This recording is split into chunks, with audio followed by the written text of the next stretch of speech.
Vote हमारा राज तुम्हारा नहीं चलेगा नहीं चलेगा। वोट से लेंगे सीएम पीएम, आरक्षण से लेंगे एसपीडीएम। जिसकी जितनी संख्या भारी उसकी उतनी हिस्सेदारी। ठाकुर ब्राह्मण बनिया छोड़ बाकी सब है DS4। जब ये तमाम नारे आप लोगों के सामने लगा रहा हूं और दोहरा रहा हूं कहीं ना कहीं, तो आपको निश्चित तौर पे जिस शख्स की याद आ रही होगी उसी शख्स यानी माननीय कांशीराम जी की आज जयंती है 15 मार्च को। माननीय कांशीराम जी को जब मैं खुद याद करता हूं, सोचता हूं माननीय कांशीराम जी के बारे में, तो कांशीराम जी मुझे एक चमत्कार नजर आते हैं। माननीय कांशीराम जी एक मिसाल है कि किसी सपने को देखने के बाद उसे पूरा कैसे किया जाता है। माननीय कांशीराम जी ने जो भी किया भारत के परिप्रेक्ष्य में खास तौर पे वह एक चमत्कार था। माननीय कांशीराम जी ने जब अपना राजनीतिक सफर शुरू किया, जब उन्होंने सोचा कि बहुजन समाज भी सत्ता में आ सकता है, उनके पास कुछ नहीं था, महाराष्ट्र से आए थे। और जब आप माननीय कांशीराम जी को पढ़ेंगे, उनके भाषणों को सुनेंगे जो रिकॉर्डेड हैं या फिर कहीं पढ़ने को आपको मिलेगा, तो आप समझ पाएंगे कि माननीय कांशीराम जी कहा करते थे कि वो महाराष्ट्र से सिर्फ 3 बाबाओं को लेकर यूपी आए थे। जब वो बाबाओं का जिक्र कर रहे थे तो उसमें एक ज्योतिबा राव फुले थे, छत्रपति शाहू जी महाराज थे और बाबा साहब डॉक्टर अंबेडकर थे।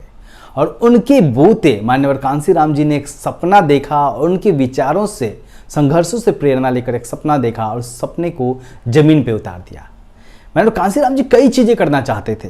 मसलन माननीय कांशीराम जी चाहते थे कि 100 से ज्यादा पत्र पत्रिकाएं हों। कांशीराम जी विजनरी थे। जब बहुजन समाज पार्टी सत्ता में आई तो सिर्फ 100 दिन में दलितों को 7 लाख एकड़ जमीन दे दी गई। जब बहुजन समाज पार्टी सत्ता में आई तो जो हुआ वो आज इतिहास में दर्ज हो चुका है।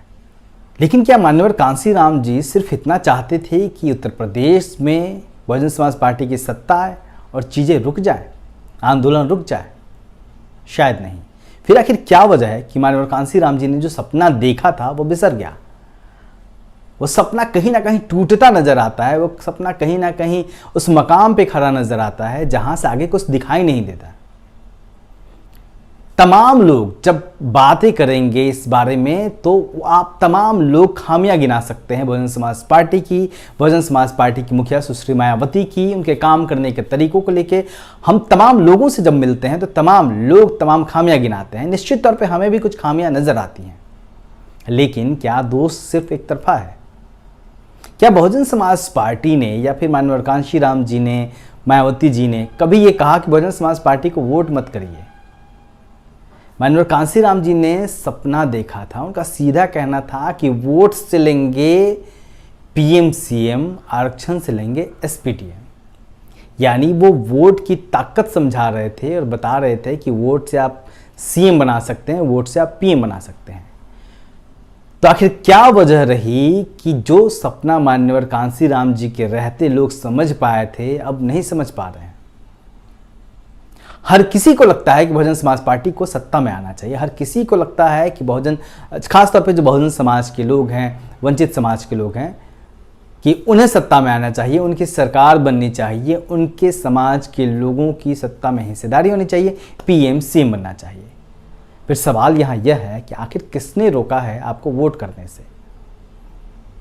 सवाल यह है कि आखिर आपने मिलकर जब उत्तर प्रदेश में सरकार बना दी बहुजन समाज पार्टी की और देश के कई हिस्सों में एक मजबूत उपस्थिति दर्ज कराई, तो आज वैसा हो क्यों नहीं रहा है?